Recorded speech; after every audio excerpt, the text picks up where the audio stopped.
I'm so happy to see that the amphitheater is full tonight. Thank you very much, Dean Chartier, for welcoming us at Health International Business School. I'm Ludivine Wolczyk. I'm the Executive Director of FACCNE, the French-American Chamber of Commerce of New England. And tonight we are delighted to partner with the German-American Business Council of Boston and our HR forum for this program. I'd like to say a few words on FACCNE.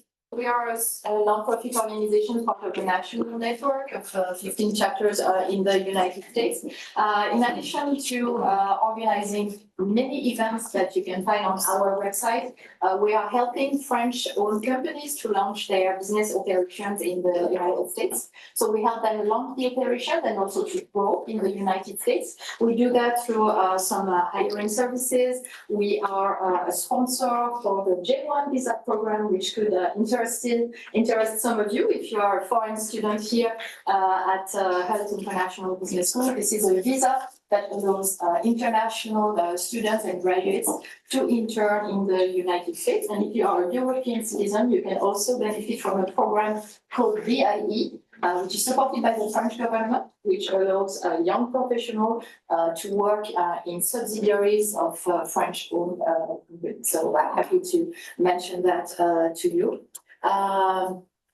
We have a few programs coming up in the next few weeks, and you can find all this on our website. But I'd like to mention two conferences that we have aligned in the next weeks. On October 23rd, we have our flagship Life Science Conference going to take place at the Link in Kendall Square. This year, we are going to go over AI in biopharma. And on November 13th, we are organizing a conference on sustainability, which may be of interest for many of you. And this program on the Climate Summit will be free to all. Thank you very much. And I'm going to invite you to my colleague Emily to speak about our organization. Perfect. Yeah, so my name is Emily Westhofen. I'm the Executive Director of the German-American Business Council. We are actually an independent organization that is just active here in the Boston area. We do not belong to any larger network. There is a German-American Chamber of Commerce, of course, in the US, which is administered out of New York. But they do not have a chapter here in Boston, so it's a little bit our playing field here to work with the German companies. Same thing, German subsidiaries, and also German business people or anybody interested in German businesses or in Germany. And we mostly actually network with our membership and also organize events. And I will also mention two events that are coming up. Maud, do you have the clicker? Yep. Or something? Okay. Perfect. Yes, another one this week, which is also sort of on the HR topic and maybe of interest to especially the younger audience. We do collaborate a lot with the German consulate here in Boston, and so together with them, we have an event on the post-COVID job market, specifically for early and mid-career professionals that are sort of in the life science and tech industries and looking for a job and maybe not finding something, or maybe there's a lot out there. With the Chief People Officer of Forrester, which is a big research company, and also the head of HR for FACCNE, which is actually the German Merck pharmaceutical company here in the US. And also for the younger crowd here, because I know there are a lot of students, we have a pretty active young professionals group also that are connecting with the students, the German students across all the universities here in Boston. And we are having a event at Merrill Lynch on October 30th, which is sort of building blocks of investing. So it's definitely geared towards those who want to learn a little bit about, what does investing mean, especially if you're coming as a foreigner or international person here. What does 401k mean? What are 529s? Sort of really sort of basic things, and how does investing work? And again, that is on October 30th, if that's of interest to anybody. And then finally, our group organizes quite a few Stammtisch, which is the most German word for a little sort of gathering at a beer table. And they do that pretty regularly, actually, here in Cambridge, a lot at the Lamplighter, the new one here at Cambridge Crossing. And so if you ever see that on our website as well, feel free to come. It's just basically we put out a date and then you just come and join the group. So that is about that. I'm really excited about being invited to collaborate on this event here tonight and really looking forward to hearing the discussion. So thank you. Thank you. All right. So, I think it's my turn. yes. Welcome, everyone. It's great to have you here and over in East Cambridge, should I say. So a few words about HALT. We are a young institution, 21 years old. But very ambitious. So when I was telling earlier that when I joined HALT in 2007, the entire institution consisted of half of the 5th floor of this building, which was the EF building, our sister company, and now they have a brand new building right next to us. So we've grown quite a bit. We have a campus in Boston, San Francisco, Dubai, London, and we have 2 summer campuses in New York City and starting next summer in Singapore. Our student body is about 90% international, which I think is really cool. Interacting with people from all over the world is absolutely wonderful. We run 5 master's programs, including business analytics, but I told the students we need to come to this event because it's AI, so it's not just for business analytics students, it's for any student who's interested. So I've been the dean for a little over 2 years and almost 18 years at HALT. So it's been a very pleasant journey, and we're in this fantastic hub of higher education here in Boston. So it's really nice. So I tell the students, you must network. Right? And networking is a very American thing, right? So for us international, it's not natural, but I tell them, especially if you want to get a job in the States, it's the best way. You need to go out there and, meet all these business leaders and entrepreneurs. And being a member of a Chamber of Commerce is the best way because you're going to go to the events and meet all these business leaders and entrepreneurs, and it's really a fantastic opportunity. So we have about 15 of our students here tonight, and hopefully they'll sign up for more events because, again, it's just the way to do this. So thank you very much. I love this idea of having several chambers of commerce, co-hosting events. That's fantastic. So thank you, Emily, Ludivine, Maud. And just a word about AI. I remember the first time I heard the word artificial intelligence was several decades ago. I won't tell you how many decades, but it was a while ago in Paris when I was working in banking. And in my mind, hearing that term, to me, it sounded futuristic at best and with shades of science fiction. Right? And now here we are, where it's a reality, and we are integrating AI in our programs, all of our programs, and we're still kind of scratching our heads, how to use it. So ideally, we want to use it and teach our students to use it in an efficient way, but also in an ethical way. And we're still, as I said, scratching our heads of what's the best way. So this makes this event even more interesting. I'm very eager to hear what you have to say about that. So thank you so much for coming, and let's begin. Great, thank you very much, Frederick. Welcome, everyone, to our event tonight, Navigating the AI Era. I'm Clifford Watkin. I'm the founder and CEO of Circle Strategies. We're a human resources consulting company, but we also do a lot of work helping international companies come to the US, and that's where FACCNE and Circle Strategies intersect, because we work with a lot of organizations that are looking to come to the US and figure out how to set up operations here. Before I get started, I just want to mention that the bathrooms are down the hall by the elevator, if anybody needs that. And we are going to try to give everybody an opportunity to ask questions. This is a very new topic for a lot of people, and people have great insight and great information.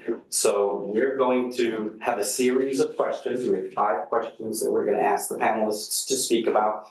And then we're going to have a Q&A after. And we'll keep the Q&A quick because people might need to get out of here. But there's going to be a networking session generally from about 7:30 to 8. So people can stick around and speak to the panelists.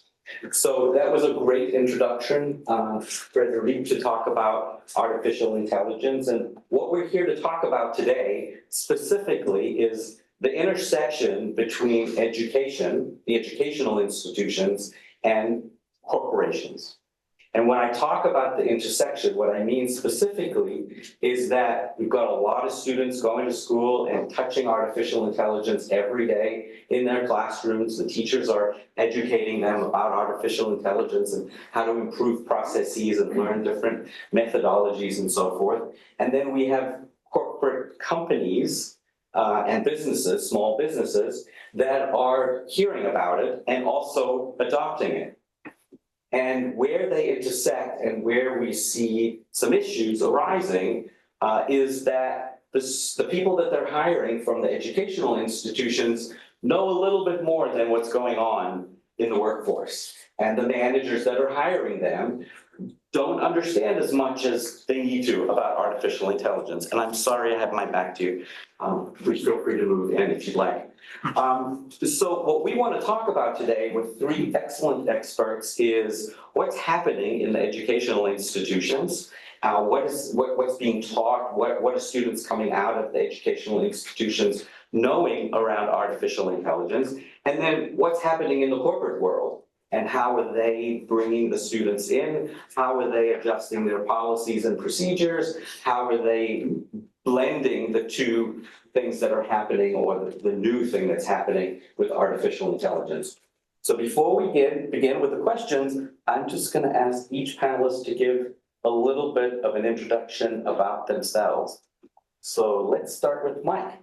Tell us a little bit about you and how your work that you do every day intersects with the education community. Yeah, sure. Thanks, and thanks for having me.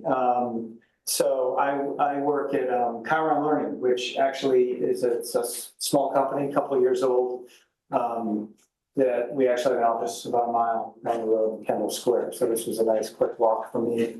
And what we do is really our goal and mission is to try to bring equitable access to education by combining education principles and our AI platform.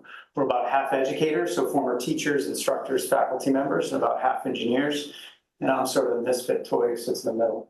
Now, kidding aside, what I focus on is our strategic customers and partners and trying to help bridge those things. And some of the things that we do are working with faculty members, for example, at higher ed institutions to create interactive learning experiences that can happen through video. So you can speak and text with a lesson, if you will, and learn asynchronously. And this is something we're doing at higher ed, workforce skilling, and also helping teachers.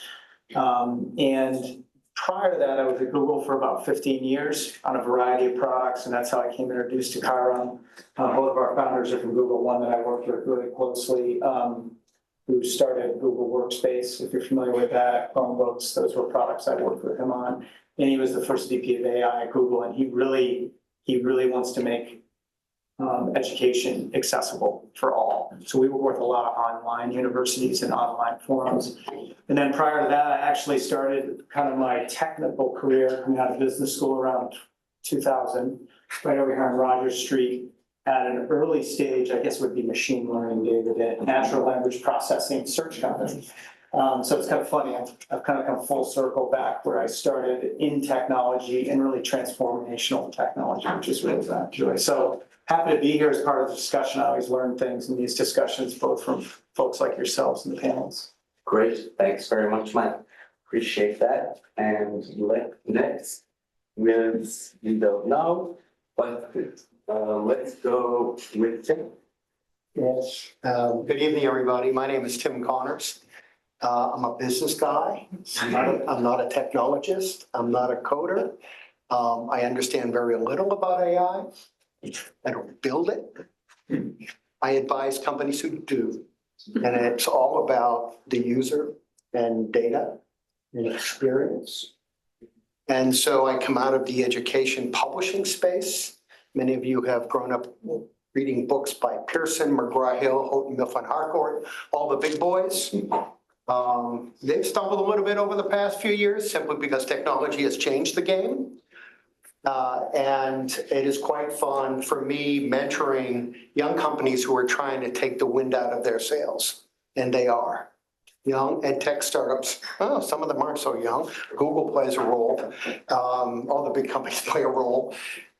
To change the way students, it's all about improved learning, right? It's all about how to make learning more engaging, more successful, students and professionals. So we talk about education. I work in K-12 with all the fun young kids, teenagers, higher ed, which is where you are, and workforce. And I find workforce invigorating. Why? Because there's a lot of money there. Right? Someone's always selling a company. It's hard to sell a school or a university. But I want to give credit to Frederick and the school for embracing AI at both an instructor, teacher level and at a student level. You need to do that. It is here to stay and it will change our lives. Maybe not tomorrow. But the people that I know advise me, say 5 years, watch out. 10 years, everything will be different. I thought in January and previous that the teacher will never be replaced. Never. And guess what I saw in January? Something really, really cool being built in South Africa, not Silicon Valley. Fascinating. Anyways, I advise young companies worldwide, South Africa, Germany, Ireland, India, Pakistan, name it, that's what I do. If for the students here, if you're not on LinkedIn, get your ass on LinkedIn, excuse my French. Because you gotta learn how to network, you gotta meet people, because if you don't meet people, you really won't learn. Thank you. All right, and we have one of the health faculty who's here. Thank you. Whoops. For joining us today. Hi, I'm David Owen. I've been an adjunct faculty here at Holt for 2 years, teaching business analytics and history of global technology business. It's only been adjunct because I've been consulting, and now I'm working full-time for a company called Simpler. We provide operational software for most of the hospitals in the US, and I'm responsible for the product line that measures the quality, safety, and compliance for hospitals. So we do a lot of data analytics. So I've got this perspective of working directly with undergrads recently. I've also been a Boy Scout leader for, I don't know, 15 or more years. So I've worked with much younger age as well. And I actually started with AI right out of college in 1987. I went to work for Kurzweil Applied Intelligence. I don't know if anybody's heard of Ray Kurzweil. He's now considered a respected futurist, but he was just an entrepreneur back then. And by 1992, our speech recognition and expert systems are being used in 10% of the emergency departments in the US. So people don't really, everybody thinks it's so new, but it's really been around for decades, being used in very narrow niches quite a bit. But even though I've had, most of my experience has been with AI, machine learning, natural language processing, natural language understanding. When I saw ChatGPT in spring 23, early spring, I knew it was a game changer. I mean, it really took me back we were dreaming in the late 80s that that was going to be right around the corner. That's what I thought when I took the job, that we would be interacting with the computers like ChatGPT then, and here it is. It took 20 years to do it. So what I see now is, I think your point about how students are coming out, they're ahead of the businesses. And I don't think it's just that they're learning it from the teachers, or the professors. I think they're learning it on their own, because a lot of them are trying to make their workload lighter. Yep. And I too want to congratulate Hope. Hope had an AI policy in early 23, I think December 23. Yep. January 23 was when Hope had an AI policy. I was encouraged as a professor to embrace it. I encouraged my students to embrace it. I said, you can't just copy and paste it. You have to use your critical thinking skills. Okay. So I think you should learn how to use it ethically. And just keep in mind, it's not AI that's going to replace you. It's the person who's using AI that's going to replace you. Well said. Excellent transition. We hope to shed a lot of light today and some strategies for folks to be enhance their professionalism at work, and then also a lot of the students who are here today. So I'm going to start with the first question, and this first question is for Tim. The first question is, what is your AI strategy from the educational perspective? How do you educate future professionals with the necessary skills to work alongside AI? Well, it's, I've got an interesting saying that I learned a few years back, and that was, you always have to step into the fear. And I think change happens from the leadership of any organization, whether it's a dean or a board or a CEO. We all have to realize that AI is here. And so the leaders of organizations have to bring that philosophy that AI is going to make a difference for learning or for making money. For-profit companies are all about making money, right? With what resources they have, high quality products, great revenue. In the education space, it's exciting to hear what you shared, Frederick, because the education world is very conservative. It doesn't like to adopt new things. It doesn't like to change. Humans don't like to change. So you've got normal people either learning or teaching. What's the role of the educator, right? The educator's kind of frightened. That's what I hear from the communities that I talk to. They're worried about their jobs. They're worried about cheating. And that's so funny. We just talked about, no, you got to be able to critically think, explain what you researched, explain what you shared in your paper. It isn't just turn a paper in anymore, get an A and you're done. Right? So teachers have to adapt, but they're having a hard time. Why? Technology is moving so fast. Innovation is making us all think at light speed. It's hard to do in a K-12 classroom. We have to manage 30 kids, right? So teaching is a very hard job, especially at the younger ages. Higher ed, there should be policies from an organization that says this is how we're going to address this. Ethically is really important, but students have to understand that you should be using it to help you learn better, not to make your job easier, but to help you think critically. All that information's at your feet. So to get back to the issue, it's change, it's leadership making good decisions about what to do about AI. You cannot put your head in the sand. Doesn't work. Things will pass you by. Your company will lose if you don't have a policy and strategy around adoption. I can't give that to you. There are wonderful people out there, friends of mine, who go into companies and help them guide strategy, build strategy about how to accept this new form of technology. At the end of the day, it's all about data, right? The data on our phones, the data we put into a system. Now, I was very lucky to be invited here by the German Council and, of course, the champion from France. I work for a company called Edligo Talent Analytics, one of my clients. I met their CEO 6 years ago, pre-COVID, and he wanted to bring his learning management system to the United States. I asked him how much money he had, because it's really hard. Selling education is really hard. But he was a computer scientist. And so we talked through things, and we finally figured out that he had a system for the HR teams and companies. And then he built something, and then he learned something, then he captured customers.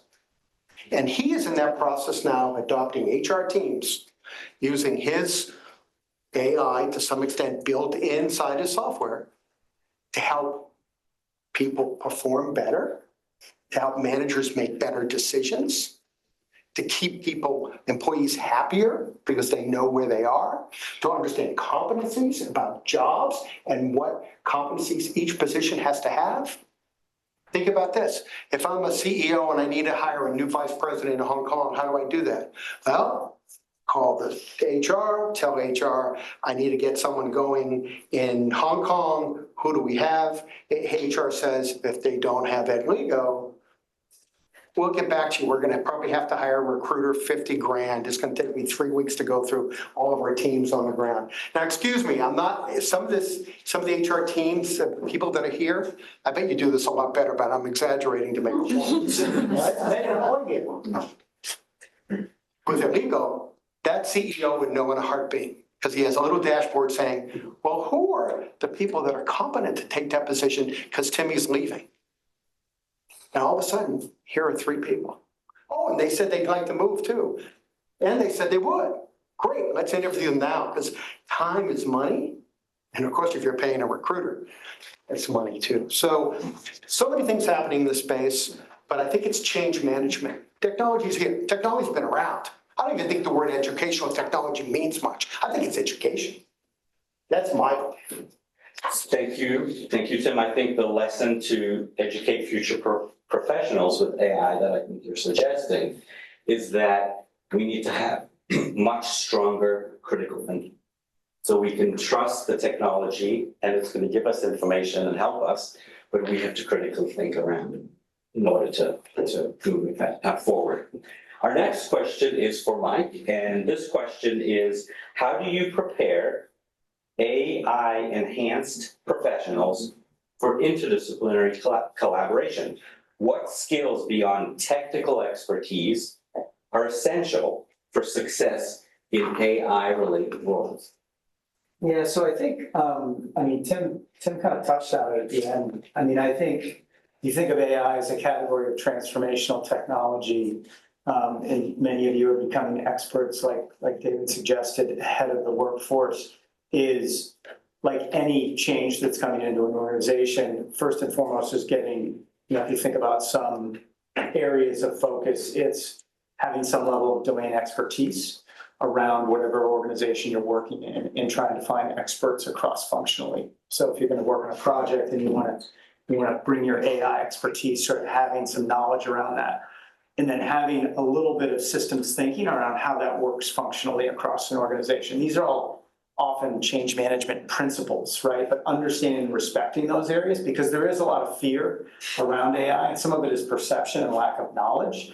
And so having a perspective around that, I think a lot of it is really sharpening skills around teamwork and collaboration. And again, that falls into the guise of sort of softer skills, but also change management and really understanding and respecting those things. Bias. Ethics and bias is such a big area, right? A lot of, and as there should be, is there's a bit of paranoia around how AI tools are being trained.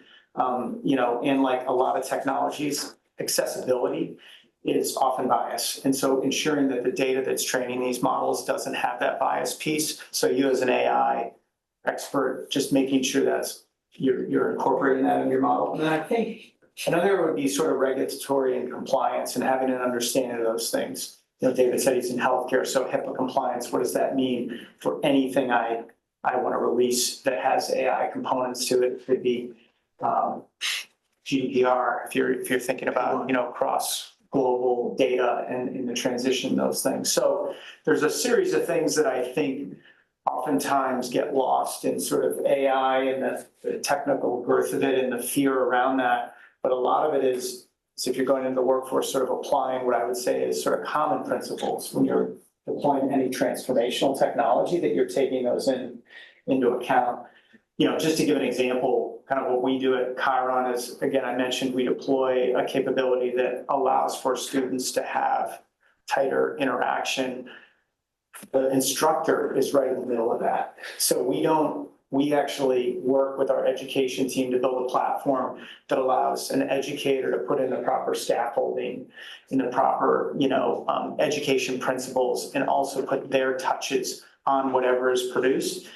And I think, at least at this stage, that's super critical, that there's a human in the middle here that is examining some things. Obviously, we want to bring some automation in, but I think that's where there's tremendous opportunity, where folks that come with that AI expertise but can apply it in a very safe and practical manner are the ones that are going to succeed out there. So those are a few ways. Thanks. You talked about teams and collaboration and using that skill within AI. Do you have an example of something that you might have done or experienced at Chiron with some of your teams that would be valuable to share? Yeah, I mean, it's, obviously, given we have sort of an AI sort of backbone along with an education, we use AI across a number of things daily and operationally. What I would say, and a lot of it is exciting to work with sort of different education communities, is how we typically approach a project. Is we'll look at what are the business challenges a dean is having at a college. It might be, lack of retention of students, enrollment, things that are sort of business metrics, but underneath that is lack of engagement from students. They're falling off courses because they're at home alone, they're in an online environment. And so that's a business problem that has sort of a level of complexity to it. And then we team with the client to sort of understand the data associated with there and then create learning experiences to address maybe what are the challenge areas that they're falling off in a course. And that's Chiron, and our educator team is really at the forefront. Like, I basically team up our educators with the educator and the client to pull that together as one. And it's been very effective, I think, because the perception of education, this, Tim, is that like, okay, you come to the tech people, they're just going to come and like fix everything. I mean, there's some truth to how that happens a lot of times. What we try to do is apply our team of educators who had some of the same fears, but also have the same principles in how they think and how you apply it. And doing that in a teaming way has been super effective for a lot of our customers to sort of engage, and then they realize, oh, I can understand this, this can actually help, and it's an extension of me versus a full replacement of me, and it allows me to reach more students. So that's one example. Yeah, and I think what you're suggesting with that is having the educational experts brings a lot of credibility to the work you're doing with the education community. So I think a lesson or skill beyond the technical expertise that we're talking about is when you're introducing AI to an organization or an organization brings it in, it shouldn't only be the tech people. I think absolutely, because AI is changing people's behavior, you need to have some sort of ability to bring credibility to it besides the technology. Yeah. I agree. Thank you. So, Tim, you're on the hot seat again. Question for you, and please feel free, folks, to just interject in some commentary. How can organizations create a supportive ecosystem for AI-enhanced professionals out of mentorship, networking, collaboration opportunities? Which ones of those three do you feel are the most crucial when we're talking about a supported ecosystem?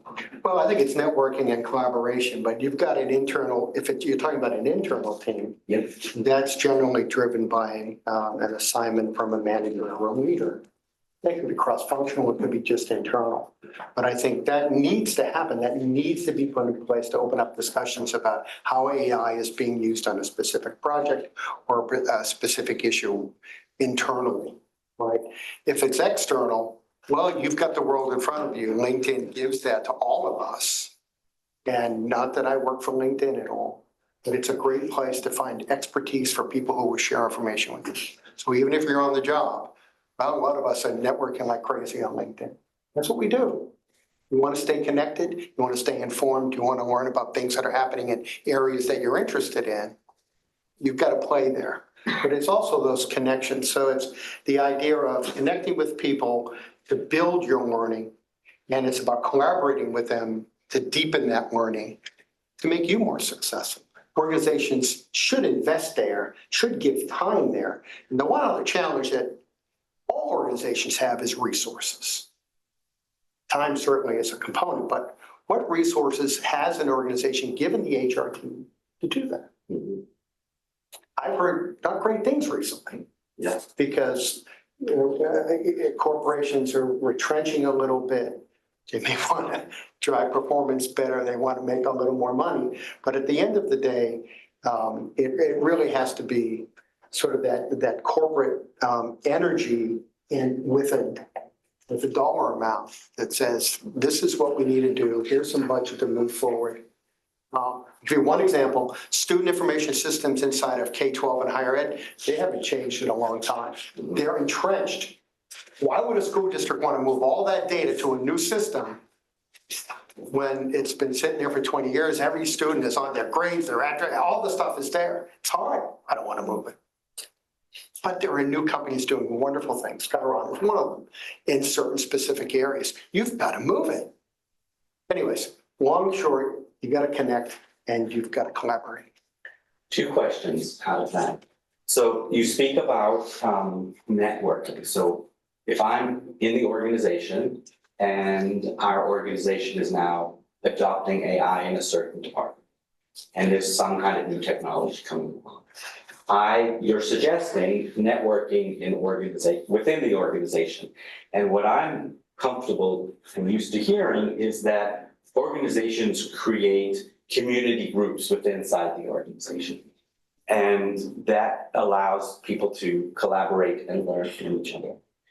Outside of the organization, it's tough to figure out who's the right organization for you to network. So to me, as a novice in AI, I don't know where to go to say, who should I network with? Who can I trust? Who can I learn the most from? Yeah. Any tips or well, social media gives a lot of that information out, right? So you can find AI groups very specifically that you can join on different platforms, that where you can network, learn, and educate and connect, create meaningful conversations or relationships that allow those things to happen. But I get back to Adligo. The one thing nice about Adligo is that it does some of those things. It can identify internal team members or employees that are interested in certain areas that you didn't know about. Because he's in Dallas and she's in Boston. And I didn't know that he was interested in that, but we're trying to figure that out. So if you're looking at data and learning about with employees, you got to know who they are. Well, the data in a system will give you that if you're asking the right questions. If you collect that data and you turn it through an AI process, so you end up with some great answers. Connecting people, collecting data, about learning. Think about just understanding how many of your employees need to upgrade their skills. Where do they need to upgrade? And then directing them to the right platform to upgrade themselves. I think there's a lot of systems out there that do that. But I do think that outside systems can be brought in to help the HR team and the management team connect those people in a way that's meaningful to drive AI conversations. So there are a couple local resources for networking that I found really good. There's a consulting firm here called GAI Insights. It stands for Generative AI Insights. And they hold an online networking event every Monday night that I went to for quite a long time, but now I'm real busy doing it. But when I was trying to learn, it's mostly centered around product management and marketing. They'll often have some presentation and then a lot of just sharing. So I find it a very supportive environment. The other one, and occasionally they just had Sunday night AI Woodstock meetup live. I was out of town. And the other is MIT CSAIL, CSAIL, holds events. So if anybody wants to get my contact info after, I can send you information on both of those. CSAIL I attended an amazing, it was a TED event in the spring, and it had really impressive people getting up and giving very short TED Talks, just Great. and very approachable. But there were people in the audiences, more end user type as myself, but you could get as technical as you wanted with people there. Thank you. Those are great resources. Coming back to the organization and hearing the general commentary about creating communities within the organization so people can feel like they can collaborate and share information. In the HR space, what we're comfortable doing is when HR is rolling something out into the organization, we create ambassadors. And we ask people within the organization to become a little bit of an expert about it, and then become the ambassador to bring that and create, help events, lunch and learns, things like that, to share the information. So that might be another way to build a supportive ecosystem. All right, question number 4. Dave, you ready? How do we address the ethical implications of AI? What should be included in AI ethics training to ensure responsible use of AI technologies? I think about this on 2 levels. One level is the people who are taking responsibility for creating the large language models, I think, and who are working on artificial general intelligence. I think they bear an incredible weight for humanity ethically on making choices there. And my perception is that this audience is not going to be working on AGI or large language models, designing them. They're probably more like me, who's more of a consumer of such things. So on more on the consumer side, I actually don't worry about it very much, other than making sure I'm following confidentiality, proprietary information, and copyright laws, anything in that area, which or HIPAA when I'm dealing with patient data, and staying within that. And finally, just not representing things as we're actually required in our company, but I did it before anyway. If I've used AI in creating something, I have a little footer that says this was created in whole or in part with AI. I never, just because I would just never do this, I'm never copying and pasting. I'm always editing whatever I get. I will quite often use multiple chatbots to critique each other, like I use them as I like to use Claude, Perplexity, OpenAI, well, 2 of them now is ChatGPT, and if anybody hasn't tried OpenAI 01, the new chatbot, that is a game changer. It's PhD level thinking, not just next word predicted. It's super impressive. And then I use Copilot because that's what's required by my company for our confidential data. So, as long as I'm being respectful again of these laws and all, I'm not thinking super deeply about ethics in what I'm doing, other than my normal business activities. I just wondered, that's really good perspective. I think with Chiron, we leverage large language models in our system at different areas and other technologies. And I think so we depend a bit on sort of the ethics and standards that those providers give us. What we also try to pride ourselves on and make sure we're doing is, like I said before, sort of having a human in the middle where needed, just to do some check and balance, particularly the creators, and give them the ability to customize and personalize those things. And then also, I think there's ethics training, bias, all those things I mentioned before, privacy of data. But I think there's also this level of transparency that we want to make sure we have. So if we're providing an answer, sort of where that came from, and also in some cases, we're not, like a lot of times our faculty members will create something. We actually have some automated avatars that we've started to use. We weren't doing this 6 months ago. We were like, this is crazy. Why would we ever do this? What we found is clients are like, you know what, I'm kind of sick of recording video. If you can do an avatar, I'd like to give it a try, like my teaching assistant. And they're pretty lifelike, but we make sure we represent that this is not a person, this is not a guy, you know? But, you know, you'd think that'd be sort of an obvious thing, but there's a lot of folks that aren't doing that. And I think there's an onus on us. We feel all the things that are sort of in ethics and standards that are out there, but also a next level of transparency, because that's gonna help the end user. And it also builds trust within the faculty or the instructor that is sort of building those lessons, if that makes sense. So before we move on, if I'm a new employee coming to Chiron, what kind of training do I go through about using AI and the ethics around it? Yeah, good question. I hope you don't be afraid. I'd like to say I think, so a couple things, you know, we don't have any 20 or so folks. However, we do have sort of, you know, a product handbook, a policy handbook, and those types of things. And so we have those available. I think also, what is sort of, I'd say, a check and balance is we have, a pretty open dialogue and debate that always happens, which I love to see with our educators and our engineering around like, how do we solve this problem? What's the right way to do it from an educator perspective? And we do things that aren't like, I would say policy driven, but we do like 3 times a week, we do stand-up meetings with the company.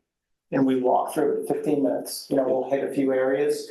And a lot of what comes out of that, in addition to other cadences, is sort of ensuring people have the shared belief around some of these things.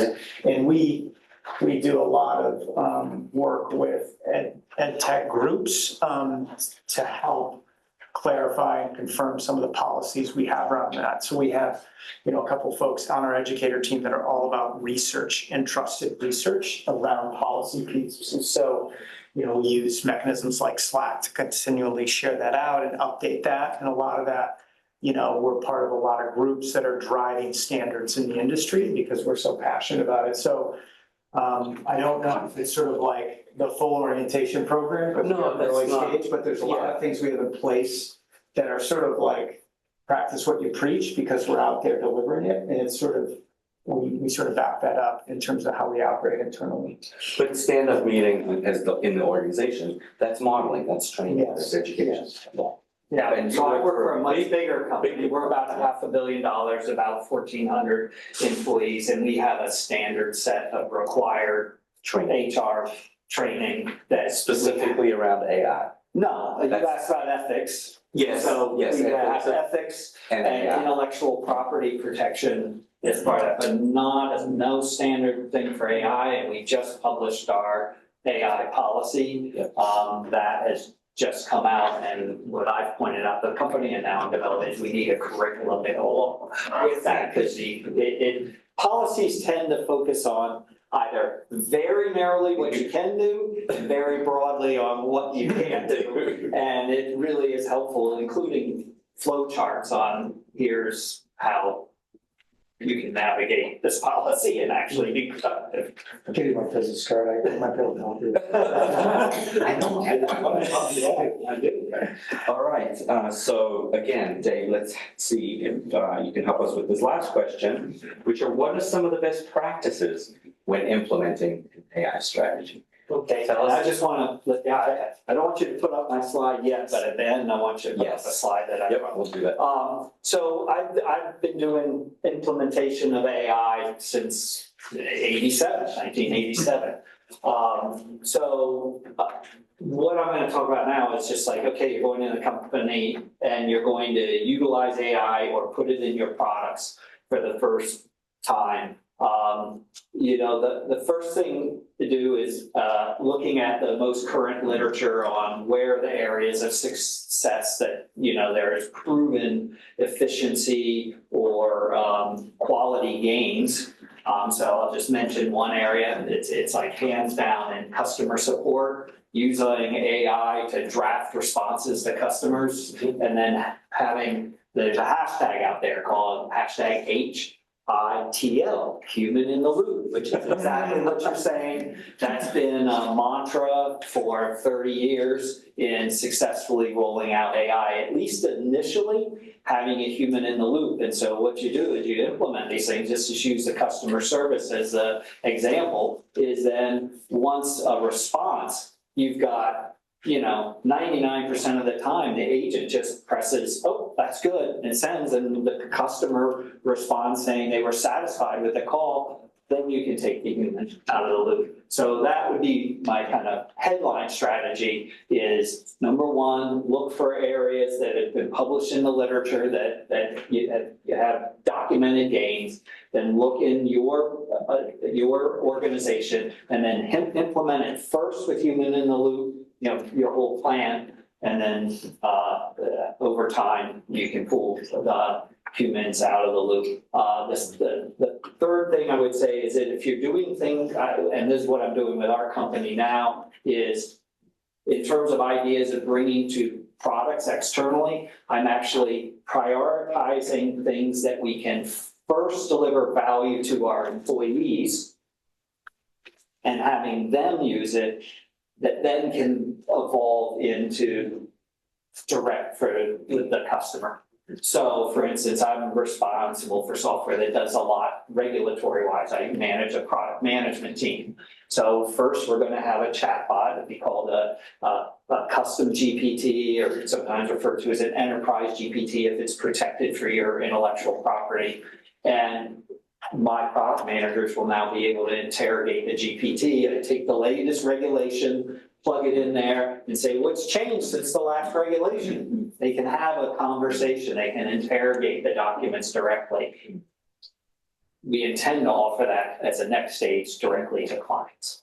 So if you could bring up my slide, I wanted to share with you, because I just saw this at the Health Information Management Systems Society's AI conference, which happened to be held here in Boston. And this is a classic stage gate process for implementing new products and technology. This is from Stanford, and they call it the firm assessment process. And that QR code will lead you to, I love it, academic institutions. They publish a complete paper on it, and you'll notice, I love it because I'm a product management person. It starts with identify the problem first. So don't just don't lead with the technology. Yeah, we have a lot of technologies looking for solutions, and even though this is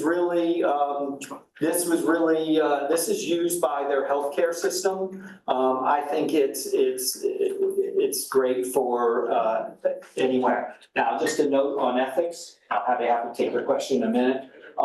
When you go to this QR code and you get their paper, you will notice at the end of their paper, they include a bunch of forms that they use internally for submission, and they're all marked confidential and proprietary. Why that's sitting out there on the internet, I don't know. Well, it's deactivated. It's deactivated. It's deactivated. Wow. Okay. Well, at the end, I'll be happy to email this. I actually brought it out without their code. But here's the thing: is when I printed it out, I said they mark these forms confidential. I'm not going to take that, And so this is kind of applying common sense ethics. That I'm not going to use their forms that are marked, even though they put them out on the internet. Sorry, I got a lot of effort into a tiny URL that would fit into the QR. Oh wow. She said you could just Google Stanford Firm Assessment Process. Hey, you found it? Just Google it. Good. Yeah, that's how I found it. Expert, by the way. Okay, thank you. Just to say. Thanks. Did you have a question? Yes, so. Just going to say that was the answer. Okay. Okay, great. Yeah. Thank you, David. All right, so we're nearing the end, and this is the chance. Everybody's been holding back questions, I believe. I got some. This is a chance to raise your hand and ask a question. Yes. So I'm a leadership coach, and I also work a lot on elevating capacity, not capabilities. So a lot of times in education, we're looking at capabilities. And now AI is going to use a lot, it's going to be doing a lot of things that we would have normally learned in our capabilities to do. It's going to do those things for us. So you're talking about, you know, the critical thinking part, that's what we need to learn more of. That's a right brain function. That is something we're ignoring in the process. We're ignoring the interhuman connectivity, the emotionality. We're ignoring all of that that comes later in life, in our 40s, 50s, as we go through our adult development, hopefully, if we're healthy. So I am concerned. So I do one-on-one consulting. And I'm concerned with what this is going to do for all of us, especially our young people. Because I did an MBA at Holt, and when I was much younger, not that much younger though, and it was all about capabilities. I walked away with a lot of capabilities, but I didn't necessarily until later in life develop capacity to think multidimensionally from the right brain. That's normal adult development. We need to, I think, plug in ways for young people to develop the critical thinking, which is that right brain function, in order for them to have a better experience with the AI, so the AI can take over some of that left brain function. And they don't necessarily need to be as strong in their capacities, in their capabilities, stronger in their capacities. Any thoughts? Yeah, absolutely. I think that if you are approaching generative AI from the paradigm of a search, like Google, you're absolutely, I understand where you get that concern. It is a paradigm shift. You can have conversations with it. You can have it coach you on critical thinking. You can have it, one of the things I use it for, I can tend to be too terse in my written communications, and I put it through, and I have it soften it up, but I always have to say, make it more succinct. But the thing is that it's helped me, even when I'm not using it, to go, oh yeah, I saw it change the last 5 emails that I had. Right. To do it. So if you're learning good prompt engineering skills, and I hate that term prompt engineering because it's language, it's not engineering. Yeah. But if you can get it to help you. And I believe that. I'm using it too. Mhm. And I've been using it for a little while to write articles, to do search, to compare and contrast. It does some stupid things sometimes, you know, sometimes it hallucinates. But what I'm looking at is not the outcome. I'm looking at this. How do we help younger people faster get into, basically, by using AI to speed up their adult development into critical thinking, understanding the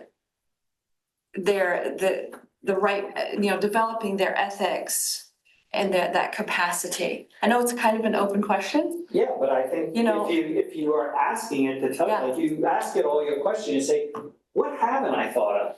Is there another perspective I should be bringing to this? Is there all, you know, kind of good, I wouldn't say basic prompt engineering skills, Right. I'd say they're intermediate prompt engineering skills, but you don't need very advanced skills. You just need to know to ask the question. So if I'm hearing you right, we need to develop the skill in young people to communicate with it from the open question point of view. Yes, and I actually have custom instructions added into my chat GPT that it's like appends it to every prompt I do.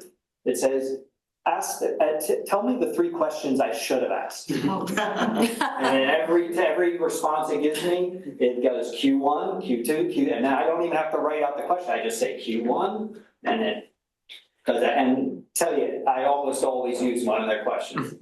So I just wanted to answer specifically to your question, unless you guys had something to say. There's a professor that I know from Wellesley College. She teaches French. And she and I had this conversation last summer. And this is before Wellesley College rolled out their AI policy. And she said, my students are taking stuff off of AI and they're handing it in. And I am furious about it. And so she said, going forward, you're all gonna have to learn critical thinking in the class. If you're gonna use AI, you have to learn critical thinking. And she made a requirement for the class.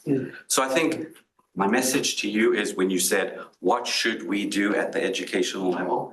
I think my recommendation is instructors should adopt that as a requirement in order to use the technology. Yeah. Just my 2 cents. No, I mean, That's yeah, my 2 cents. yeah, I would agree with that. You're not Okay, requiring question over here. So just one point, just on this, because I think it's a really interesting one. I think one is I think in person is always better.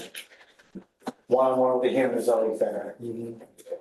But I think what we look at is like, if there aren't enough instructors and teachers around for students. So that's our perspective. One of the things that we've done that we're testing and getting some good validation on, that I think touches on what you're saying, is that we have different types of interaction types that we've created. So a guided discussion. We're not gonna give the student the answer.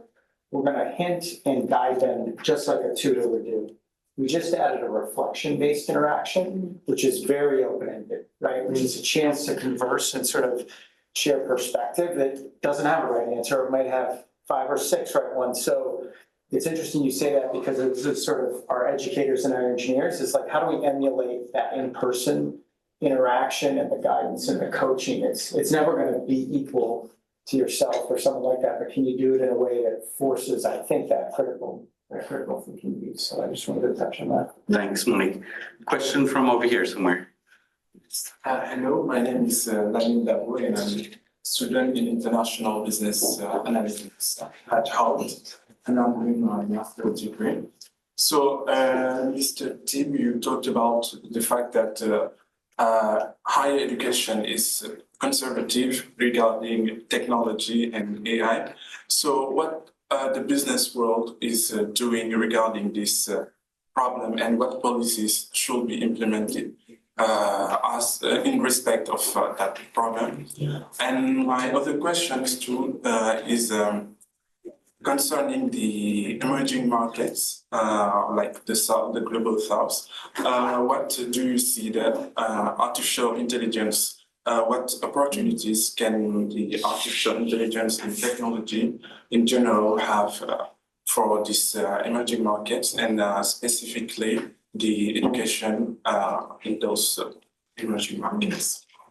So when I speak about education, we've got those 3 buckets, right? So you got K-12, so school from 3 to 18 years old. You get higher ed, which is what you guys are in, and you've got workforce. Workforce is basically the corporate space. There's a general feeling that the adoption is happening much better there. I can't give you the exact proof of that. I would put my trust in CEOs and leaders who are trying to do good things because they know technology is changing their business. So what they do as leaders have to understand that AI is changing their business. They can't get left behind, so that they have to adopt policies and strategies that not force it all the way down, but encourage the adoption. Because there are many types of AI, not just in HR, in every aspect of what businesses do, right? So AI is existing in niche spots everywhere. Everybody who's building an education product today, oh, they do AI. It's in their tagline. No, they may not, but they've got to figure out a path there. So at the corporate level, I think there's leaders that are beginning to figure out ways to adopt AI. K-12 and higher ed, the younger students, it's a conservative game because they're kind of set in their ways. They've been teaching this way for 50 years, 30 years, 10 years. It works. Leave me alone. But they can't be left alone because it's changing. You guys will change it. It's gonna change. People are gonna change it. People are gonna change. There's a couple other things. Back to the question about critical thinking and left brain, right brain. There was something that was brought up in STEM for the past 20 years. STEM has been a hot topic, right? The younger we teach STEM, the better we will be in bringing engineers into the workforce, specifically female engineers. So the younger we teach STEM, so maybe, and again, I can't get into the level that you're thinking about, but the younger we begin teaching critical thinking to students and children, now you're riding that wave. They're doing it in Europe. Well, Europe is running fast. Here's two names for you. AI for education. So find them, follow them. The CEO and founder is Amanda Bickerstaff, based in New York City. Follow her, follow the company. That'll get you on LinkedIn if you're not there yet. She talks openly about the needs for strategy and policy at every level in our communities. So I think these are things that we all have to learn, but especially you guys as you're here tonight, that they will support your ways you're thinking about AI as you're learning. And maybe some of you will step into education, which will be a beautiful thing because we're losing too many educators. But that's another story. And I wanted to just answer, I think, your second question. So we do work in Latin America. And so we have a little bit of a window into what's happening in Latin America, specifically in technology. So in Buenos Aires and in Chile, there are two big educational tech hubs. So big universities that are really focused on bringing students the newest and greatest learning opportunities and technology skills, specifically around AI. And there's a lot of businesses that are moving down there to hire this talent and bring it to their companies, whether they're global companies or local companies to Latin America. So I just have that little window to answer your question. Another question? Let's take one more and then we can be around and ask individually. Go ahead. Me? Yes. Oh, okay, sorry. No. I was listening to Amy Klobuchar the other day talking about the need for dark guidelines in terms of political messages. So she's a senator from Minnesota, for those of you who don't know. And she's been very vocal. She cited all these examples of bad actors, people making stuff up, throwing it out there and, misusing AI. Are you concerned about that? I mean, are you concerned about AI being misused and what do you think should happen? Like, who's gonna rein this in? Is it the companies themselves? No. This is where we need that. Yes and no. That's the answer. So will you do anything to help with that? Absolutely. Like self-police or suggest guidelines, like? When I see. But industry, yeah. Oh, as an industry? I mean, what we do and will continue to do is be a source of truth on regulations that affect hospitals. So if you're relying, I don't know, but anybody in my world relies on TikTok for their information on hospital rents. So I don't know if it really touches freedom of speech more. keeps coming up as a defense. Sorry? Freedom of speech keeps coming up as what the defense. Well, my concern is, Citizens United, for those of you who don't know, it was a court case that basically determined that corporations had the same rights and freedom of speech as a human individual. And I think that it opened the Pandora's box. And if we don't basically undo Citizens United, we're not going to put this genie back in the bottle. So the corporate world's not going to change it because it's money. This is about money. Don't ever forget it. Congress doesn't understand it. So you put congressmen in front of all the tech groups, they don't even know how to ask them a question, just never mind understand it, right? So there's a problem there. right? For any of you who are interested in ag legal professionals, I did an old school thing and printed a flyer. It's a real piece of paper. In 15 years, you could probably sell it. Nonetheless, it's a complete, in a very sharp way, understanding of what ag legal does for HR folks. If you have any questions, you're all here, so. And so before we wrap up, and before I say thank you, Mike had a video that was embedded into the presentation. Did you want to share it with everybody after, or do you want to show it now? Show it now. Yeah, Show it. So as they pull it up, this is just it's a pre-recorded demo of a little mini course and some interaction. So you'll see what is an instructor that was built with our platform, multiple choice question and a guide.